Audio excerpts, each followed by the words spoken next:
go and eat.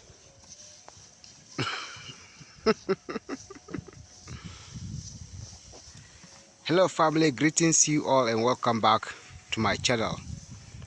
I'm your brother Chief Lamashawiya Palsiwulana, also known as Prince Ayoko, sending my peaceful, lovely and warmly greetings to you wherever you are.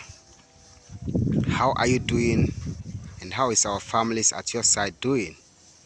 I hope and pray that you all doing very well, and I hope and pray that you all coping with, whatever you're doing. Family, I have some important information to share with you about livestock, especially in Africa, precisely Ghana. To livestock farmers in northern Ghana, always at this time of the year, beginning from November, December, January, February, March, down to April, it's always dry here. But then, what we have to do to take, what do we have to do to take care of our animals?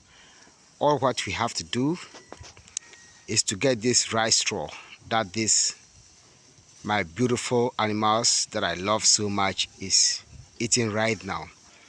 So the process is that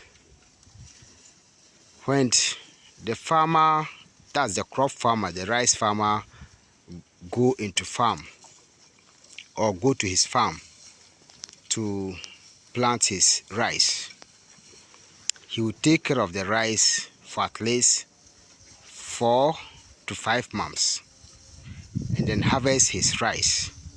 After the harvest, he don't need the rice straw anymore. All he need is the rice. So after the harvest, we the livestock farmers also goes to the farm to harvest this rice straw. That's the final product of the rice. That's the waste product of the rice that you see this my lovely cross budali eating. So what we the livestock farmers do is that we go to the farmlands and pick up the rice straw. I'm talking about we the original and indigenous livestock farmers. For the fact that this year, every year, not only this year, every year we have a dry season. There's no greener pastures, so you can see the environment is so dry, very, very dry. So what we do is that we go into the farmlands, pick up the rice straw and bring it home so that it can sustain the livestock, especially the cattle, till it starts raining again. So that's what I learned more. That's what I learned about cattle. So at this time you can see the cattle, eating the feed. It's very early here in the morning. It's 4:23 in the morning. And for me, being a livestock farmer, an original livestock farmer, I always make sure that anytime I wake up, I go to check my livestock, both my sheep, my goats, and my cattle, and make sure that they are very well, they are eating, because usually animals love to eat at night. They don't have a time that they don't eat. At any point in time when you give them feed, they're gonna eat. When you give them water, they're gonna drink.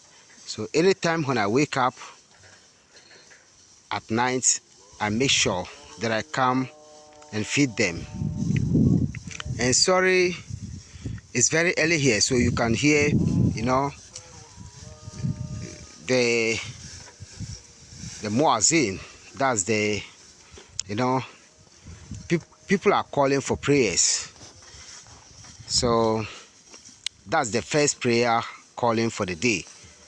You can see here Allahu Akbar in the background. It's because it's early morning. So what I do is that I make sure that anytime when I wake up, I take good care of these cattle. This rice straw that you see here, people are burning them in the bushes, in the farmlands, just to, catch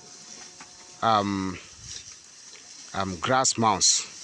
This grass mouse in the Dagbale language of northern Ghana, we call them Saba, that's plural, and Sable singular.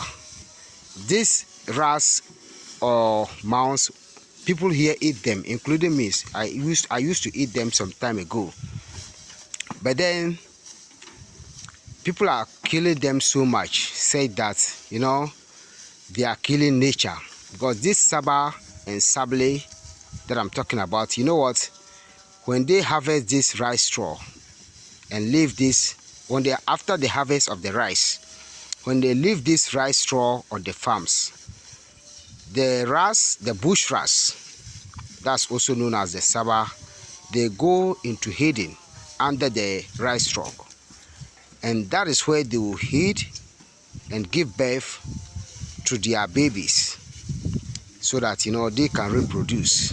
But people doesn't know that. See, we have to stop the killing of bush animals, because they are having so much important things that they also live on the ground to make the soil fertile for the farmer. And great example about what I'm saying is their feces or their dung, or their waste. When they leave all of this on the lands of the farmer, their waste makes, it brings more fertility to the soil. And when they also eat these grasses, they originally cut it, naturally they cut it into pieces. So when you go and fetch it, or when you go and collect it and bring it to your livestock, they find it more easier to eat. So that's what I'm saying.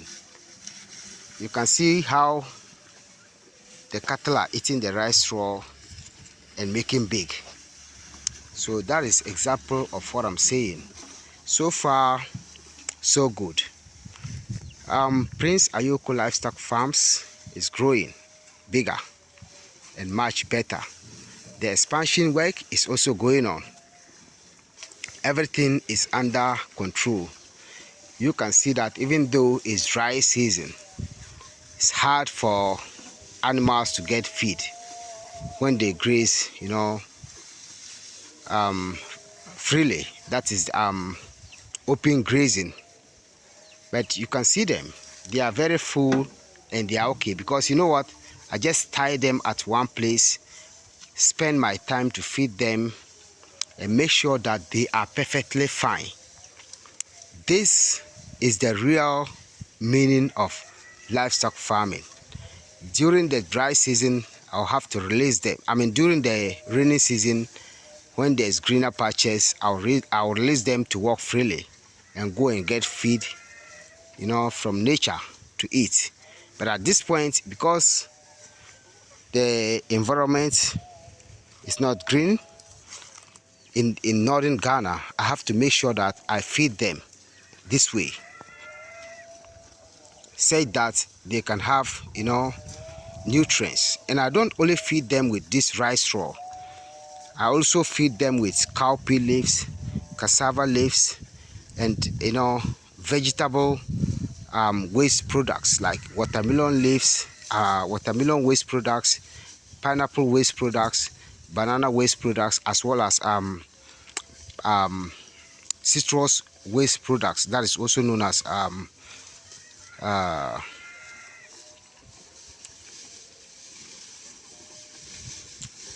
just forgot the name.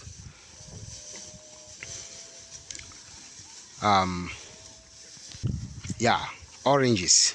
So I also feed them with orange waste products.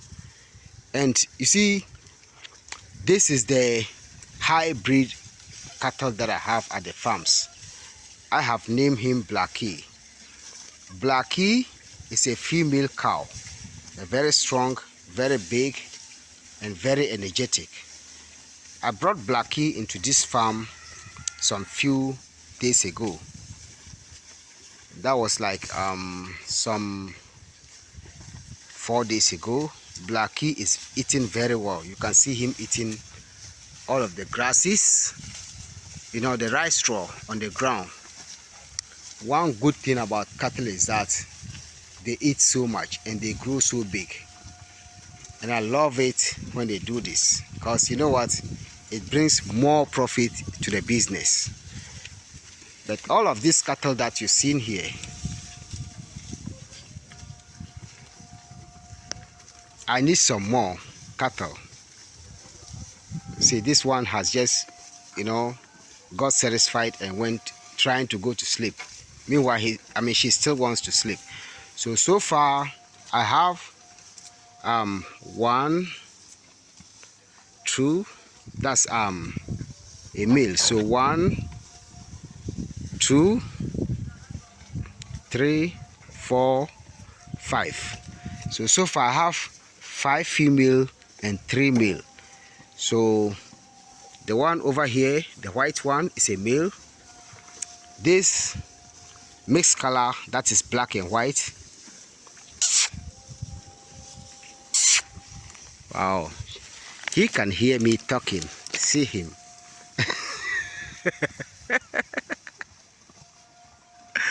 Oh my God.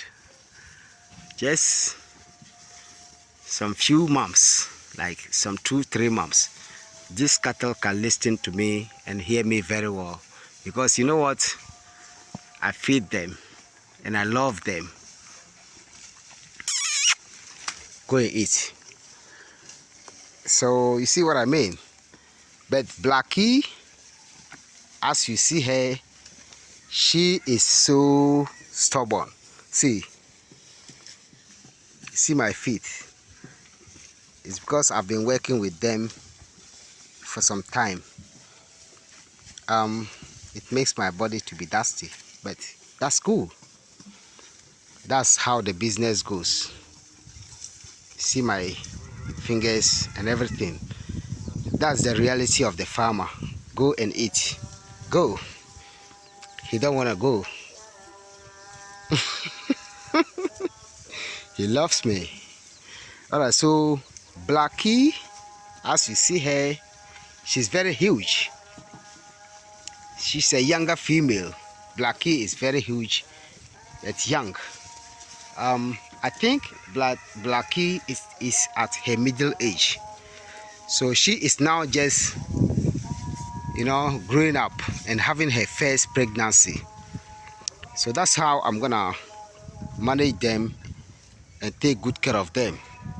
One good thing about these cattle is that when you take good care of them, they grow big. Just like Blackie, as you can see her. She looks like old, but she has never given birth before. She just conceived when I bought her. So hopefully sometime next year by this time, family, don't be surprised to see Blackie having a new baby, because it takes 9 months for them to have a baby. And as you can see, my baby chickens are also here enjoying some of the feed. You see, that's the reality of farming, and Blackie is there eating and watching them. So family, whoever wants to go into livestock farming, you have to make sure that you have people that can take really good care of them, give them water, clean water to drink. This is the water they drink, very clean. You can see it. I make sure that they have clean water to drink all the time. I take good care of them, and I make sure that, you know, I'm friendly to them. So all of my animals, when Blackie came from the bushes to the Gunayili market in Tamale, that's the Tamale livestock market, and I bought her, she was very stubborn. But see, I have trained Blackie and now she looks more friendly. But some of them are still under training, so they still look a little bit wide, like they still look a little bit tough. But that's what I mean. Animals are such a way that if you want them to be friendly, you have to train them to be friendly. You see, I have been into livestock farming for the past 15 years. But you see what I do? All what I do is that I take good care of them.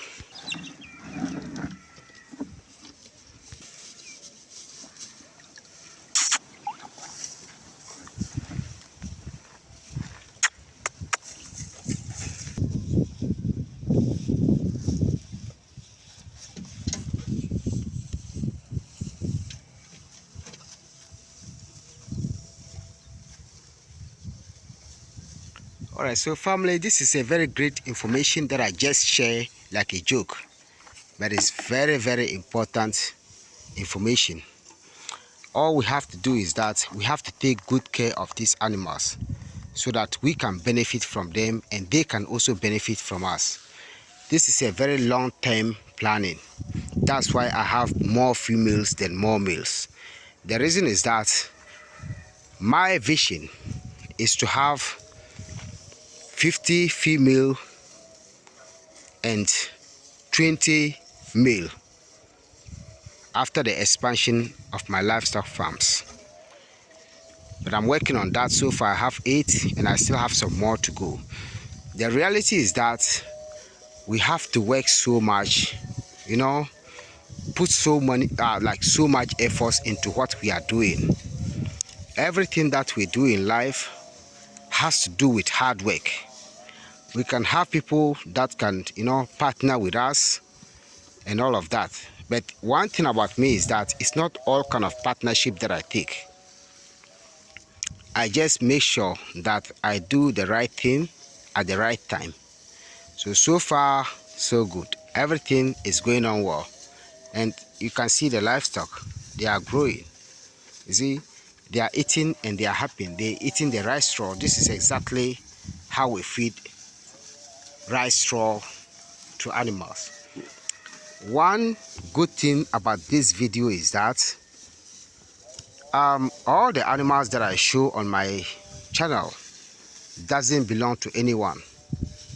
So and therefore I can decide to sell them or not. But these animals, as a matter of fact, they are not for sale. They are not here for sale. They are here for breeding. Even though when you need, like when you watch this video and you need exactly this kind of animals, I can get them for you. But these ones are the ones that I'm taking to the farms after the expansion, and I still even need more than this. So and therefore I'm working on that and making sure that everything is under control. So family, thank you so much for watching. Thank you so much for your time, and thank you so much for your support. I always appreciate your support. Please don't forget to share this content with your family, your friends, and your neighbors. We'll always be together as one. As it is said that caring means sharing. So go ahead and do that. When you are a new person, on my channel, or when you are new on my channel, please don't forget to subscribe to my channel. Share my contents with your families and friends, and don't forget to give a big thumbs up on my contents. Like I said, we are all one, and let's do all of this to grow the economy in the world. We eat meat every day, but we don't know where the meat is coming from. This is exactly where the meat is coming from. The meat is coming from the farmer, and the farmer always work hard 24/7. So you see where the meat is coming from. That is what I'm saying. Nowadays, the demand for meat is much more higher than the production. So it's high time for us to all get involved into agriculture. Even if we cannot do it, we should try. To those who love animals and those who are real into livestock farming, look, get on board and let's all do this together. When it gets good, it's gonna be good for you. When it gets bad, it's gonna get bad for all of us. When it gets good, it's gonna get good for all of us. When it gets bad, it's gonna get bad for all of us. But you know what? I don't pray that we'll ever get to a point that it will get to a bad situation, because the reality is that these animals, they eat, they drink, and they breathe. They are just like humans. That's one thing I love about animals. Anything can happen. You know, they can get sick, they can die, and everything. But it's hard for animals to die when they are taken good care of, just like humans. You know what? Never give up. Let's all work together and make this dream come to reality. I love you all. Peace and blessings. Sending my love to all of you. I love you, family.